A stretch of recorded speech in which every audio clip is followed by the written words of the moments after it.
જય શ્રી કૃષ્ણ, સ્વાગત છે તમારું આજના મારા નવા બ્લોગમાં। મસ્ત મજાની સવાર થઈ ગઈ છે, નાહી ધોઈને ફ્રેશ થઈ ગયા અમે, ભગવાનની સેવા પૂજા પણ થઈ ગઈ છે અને બસ જો આયુષબેન સ્કૂલે વહી ગયા છે અને રુદ્રભાઈ હજી સૂતા છે અને કપડાં જો કાલે ધોવા નહીં ખાતા બધા અડધા સુકાણા છે, આટલો ઢગલો છે કપડાનો ધોયેલાનો અને બીજે જો આ બધાય સુકાય છે કપડાં અને આજે તો વાતાવરણ પણ બહુ સરસ છે, જો નહીં તડકો નહીં છાંયો એવું છે આજ તો વાતાવરણ। પણ એમ હતું રાતે વરસાદ આવશે પણ રાતે વરસાદ આવ્યો નહીં, કારણ કે વીજળીને થતી હતી બહુ જ, પવન બહુ હતો।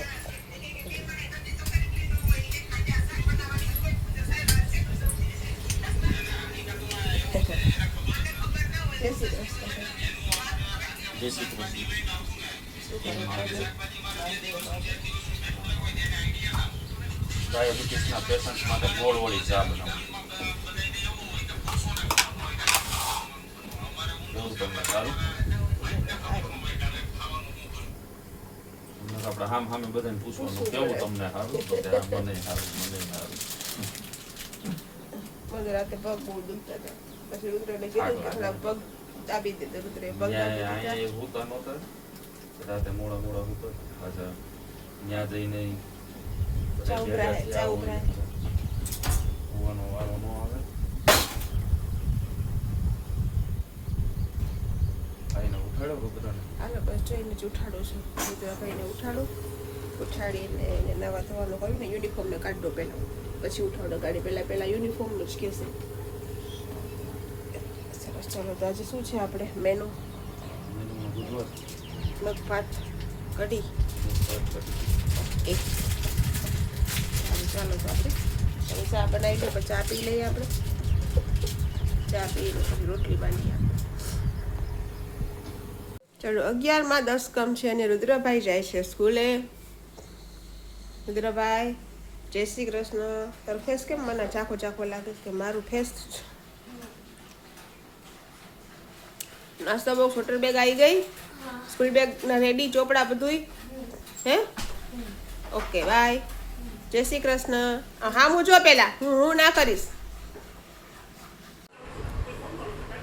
ચાલો મિત્રો જમવા બેસી ગયો છું, 3:15 જેવો ટાઈમ થઈ ગયો છે।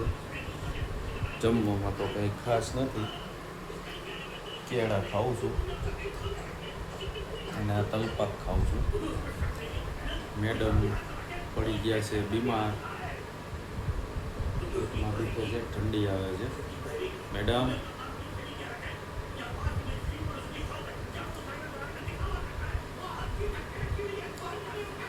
ચાલો કીધું થોડો આરામ કરી લે, તો સાંજે જવાનું છે ઇન્જેક્શન લેવા, પાછું એકવાર બતાવી દેશે, બરાબર ને?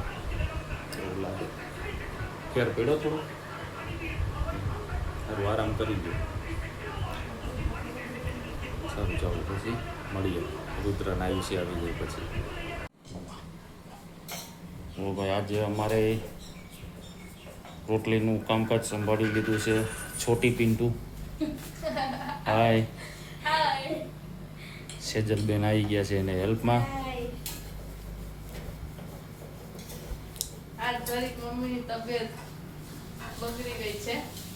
એટલે એક કહેવત છે ને ભાઈ, ઘરમાં લક્ષ્મી હોવી જરૂરી છે, દીકરી હારી એક ઘરમાં હોય ને એ જરૂરી છે, અને એક સારા પાડોશી હોય ને એ જરૂરી છે। એટલે આજે અમારે બે કહેવત સાર્થક થઈ ગઈ। જો પિન્ટુની તબિયત ખરાબ છે, મેં કીધું ટિફિન બંધ રાખી દઈએ, તો કે ના ડેડી કે અમે કરી નાખીએ છીએ રોટલી, તમે દાળ ભાત શાક કરી નાખો।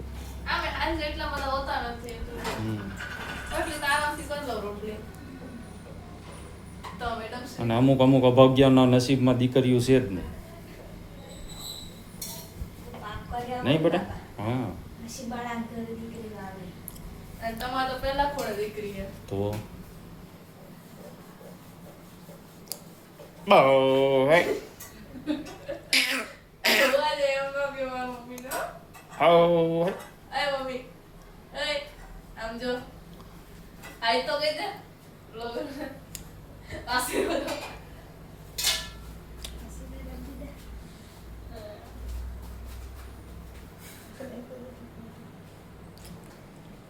સારું ચાલો હમણાં જવાનું જ છે ઇન્જેક્શન લેવા તો એ બતાવી દઈએ બરોબર ને એવું લાગે તો 2-3 બાટલા પી લેજે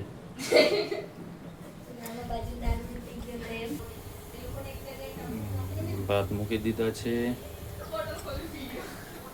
રીંગણનું ભરતા ટાઈપનું શાક બનાવવાનું છે એની કામ ચાલુ છે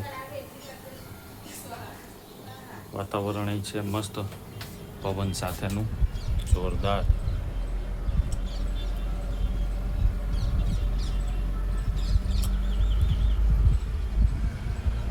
ચાલો તો મળીએ પછી સાંજે શું થયું મમ્મી? પાટલા ચડાવવા.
ચાલો ભાઈ મેડમ એક બોટલ પી લીધી બીજી ચાલુ કરી છે અમારું ગ્રુપ આખું બધું આવી ગયું છે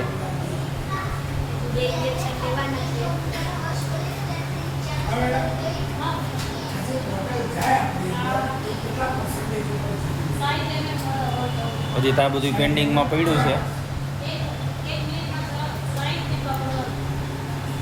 અત્યારે મમ્મી ને ડેડી આવી ગયા છે હોસ્પિટલેથી મેં ખાઈ લીધું હતું અને આયુષીને ડેડી મમ્મીને બાકી હતું બતાવી દઉં બુદ્ધિ ચલો 11:30 થઈ ગયા છે ને અમે લોકો બેસી ગયા છીએ જમવા હોસ્પિટલથી આવી ગયા 2 બોટલ ચડાવી હવે સારું છે મારી તબિયતને અને અમે બેસી ગયા છીએ જમવા જમવામાં છે 2 શાક, દાળ ભાત, રોટલી.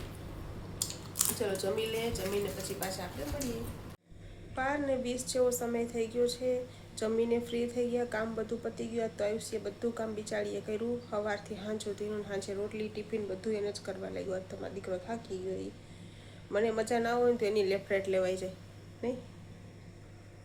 અને હવે સારું છે મને.